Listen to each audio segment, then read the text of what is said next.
Also, what does it mean that there was no room found for Mary and Joseph at the inn in Luke 2:7? That word "inn," At the Holiday Inn. the Holiday Inn. Well, one thing it does not mean is the common perception of this is that they showed up to a place. There's this mean. Everybody wouldn't let them in their house, and this mean hotel manager says, "Oh, you can go over there with where the troughs and the animals are." In their first century culture, first of all, most likely they had relatives there. Okay, so nobody just traveled alone. So they were probably going and possibly even knew people, whether it's from Joseph's side or Mary's side, in that area. But it wasn't going to like a hotel like we think of today. In everybody's household then, in that first century Jewish culture, they also had the animals that was with them as well. So it wasn't that there was no room for them. There probably wasn't any room for them where sleeping quarters were. So the only thing available, it was actually a good thing. It wasn't like, oh, that's horrible. Oh, now we got nothing else for us. Now we're so mean to go over there.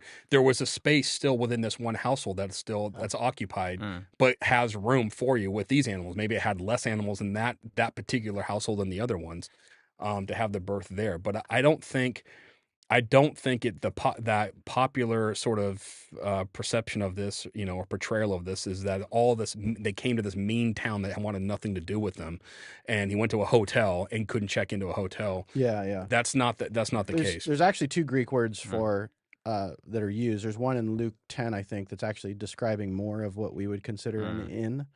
That's with the Good Samaritan, right? He left the man that was injured at an actual place, like a hotel or inn. Yep. And here, I think the word is more of like a room to rent or a guest room so it looks like they went to a house, maybe someone they knew or someone that came to offer them help, but there just wasn't any physical room in the house. Houses were much smaller than our modern Western houses are today.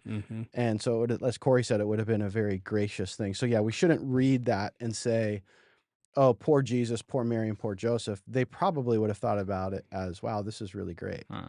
We don't have to sleep outside tonight. There's a good book. I'm thinking about it. 40 myths, common myths of the New Testament, or maybe. But the then Gospels. Why would people have to watch this episode? Right.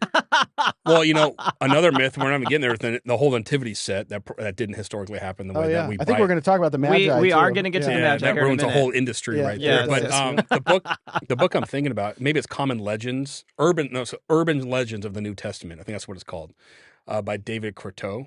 Or Crowdo, I don't know how he pronounced the last name. Really good, because it actually has a chapter on these are just popular ideas. We have a perception in our mind, like a Western thinking of how this may have looked, and he takes it back to a first century Jewish culture, how it most likely looked.